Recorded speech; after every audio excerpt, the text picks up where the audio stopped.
Hello दोस्तों, आज के इस वीडियो में हम चर्चा करने वाले हैं सिंधु नदी तंत्र के बारे में, यानी कि इंडस रिवर सिस्टम के बारे में।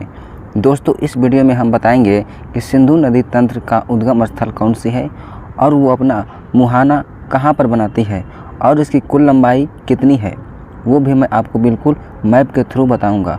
और अंत में बताऊँगा कि इनके प्रमुख सहायक नदियाँ कौन कौन सी हैं। तो दोस्तों, इस वीडियो को आप पूरा देखें। अगर एक बार इस वीडियो को देखने के बाद आपको समझ में नहीं आता है तो फिर 2 से 3 बार देखिए, आपको सारे अच्छे से याद हो जाएगा। तो फिर चलिए दोस्तों, अब इस वीडियो को शुरू करते हैं। तो दोस्तों, सबसे पहले बात करते हैं कि इसके बारे में, यानी कि सिंधु नदी के बारे में आपको बेसिक जानकारी ज़रूर होनी चाहिए। तो फिर सबसे पहली बात करते हैं कि यह इसकी मूल बिंदु, यानी कि इसका उद्गम स्थल कौन सी है। तो फिर इसका उद्गम स्थल का नाम है तिब्बत का बोखारचू ग्लेशियर।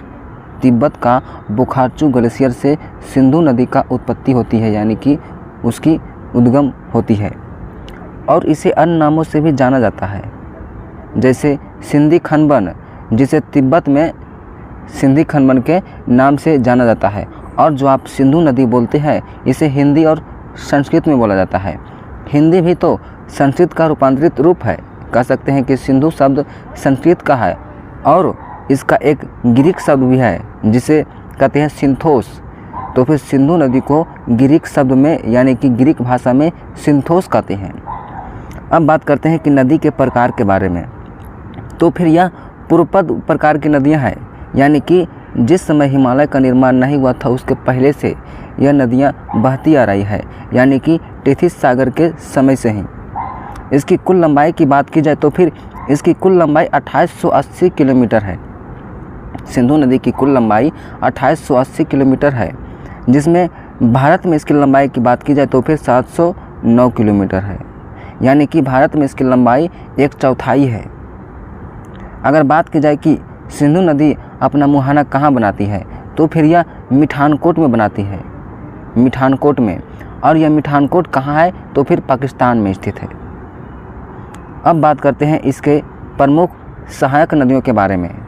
तो दोस्तों, इसके प्रमुख सहायक नदियों में 5 सबसे प्रमुख है और सभी बाईं ओर से आकर मिलती है, जिनमें से सबसे पहला है झेलम नदी।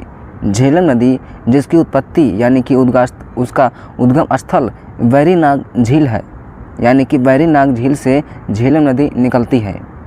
और यह झेलम नदी जाकर इसके अगले चिनाब नदी में जाकर मिल जाती है। झेलम नदी चिनाब नदी में जाकर मिल जाती है और यह चिनाब नदी का उद्गम स्थल बड़ालचा दर्रा है। फिर उसके बाद फिर है नेक्स्ट तीसरा प्रमुख सहायक नदी, जो कि है रावी नदी। और रावी नदी का उद्गम स्थल है रोहतांग दर्रा। रोहतांग दर्रा से एक और नदी का उद्गम स्थल है, जो भी एक सहायक नदियां हैं। किसकी है, तो फिर सिंधु नदी की, जो है व्यास नदी।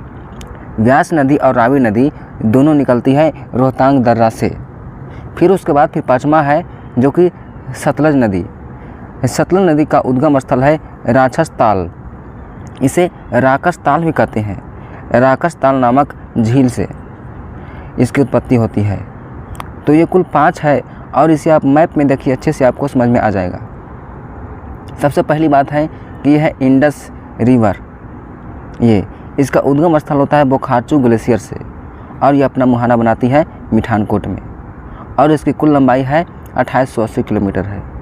और इसकी भारत की में इसकी कुल लंबाई कितनी है, तो फिर 700 के करीब, यानी कि 709 के आसपास है। इसकी प्रमुख सहायक नदियों में सबसे पहला था झेलम।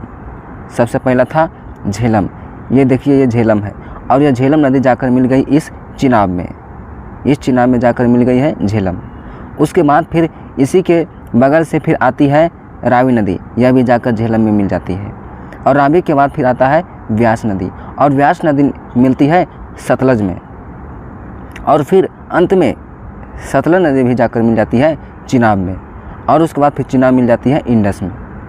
तो यानी कि झेलम नदी मिलती है किससे, चिनाब में। और रावी भी मिलती है चिनाब से। फिर उसके बाद व्यास किससे मिलती है, सतलज से। और सतलज किससे मिलती है, तो फिर ये चिनाब से। और चिनाब मिलती है अंत में सिंधु नदी से। इस प्रकार से है। अब उसके बाद फिर बात करते हैं इनके छोटे छोटे प्रमुख सहायक नदियों के बारे में। तो फिर इनके दाईं ओर से मिलने वाले प्रमुख सहायक नदियों में है श्योक नदी, उसके बाद फिर है गिलगित, और उसके बाद हुंजा नदी, फिर उसके बाद स्वात नदी, फिर उसके बाद है कुन्नार नदी, उसके बाद कुर्रम, गोमल, और उसके बाद काबुल नदी।